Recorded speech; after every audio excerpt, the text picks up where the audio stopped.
Fakultas Teknologi Pertanian Universitas Udayana menggelar malam keakraban di Art Center Denpasar kemarin.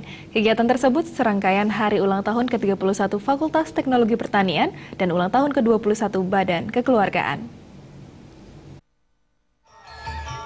Malam keakraban diikuti mahasiswa Fakultas Teknologi Pertanian Universitas Udayana dari 3 jurusan, yakni jurusan Ilmu dan Teknologi Pangan, jurusan Teknologi Industri Pertanian, dan jurusan Teknik Pertanian. Malam keakraban diselenggarakan di gedung terbuka Ksirarnawa Art Center Denpasar, dibuka oleh Rektor Universitas Udayana, ditandai dengan pemotongan tumpeng, didampingi oleh Dekan Fakultas Teknologi Pertanian, serta beberapa dosen, sekaligus menandai perayaan hari ulang tahun ke-31 Fakultas Teknologi Pertanian, serta HUT ke-21 Badan Kekeluargaan. Acara malam keakraban ini berlangsung meriah, diisi sejumlah pertunjukan, yaitu tari-tarian dan band yang dibawakan mahasiswa masing-masing jurusan. Pada kesempatan ini juga dibacakan nama mahasiswa yang berprestasi, diantaranya Naomi Felicia sebagai mahasiswa berprestasi ketiga, Igusti Dia Puspita Dewi sebagai mahasiswa berprestasi kedua, dan Ida Ayu Mas Osiani sebagai mahasiswa berprestasi pertama. Yang terakhir, mahasiswa berprestasi tingkat ketiga oleh Ketua Umum HUT Fakultas Teknologi Pertanian dan HUT BK Sri Wiatnyani mengatakan, melalui perayaan ini diharapkan ke depan bisa terus melakukan kegiatan sosial masyarakat.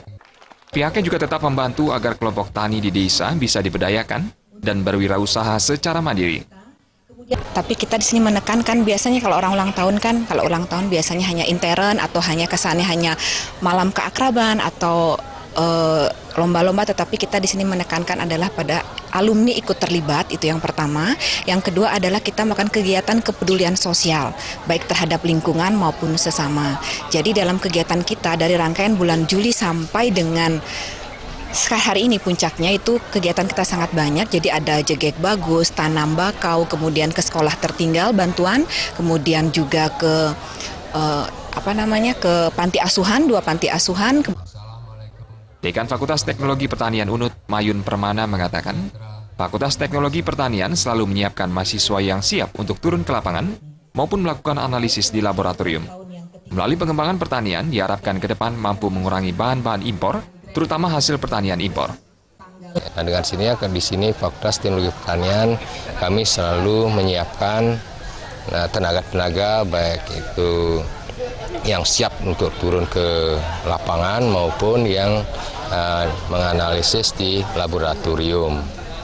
Nah, dengan pengembangan pertanian ini tentu juga akan mengurangi bahan-bahan impor atau terutama hasil pertanian impor seperti buah-buahan begitu akan terkurangi kalau memang kita di dalam bisa menyediakan hasil pertanian yang memenuhi kualitas dari kebutuhan di hotel-hotel. Gede Kurniawan dan Riasa, Bali TV.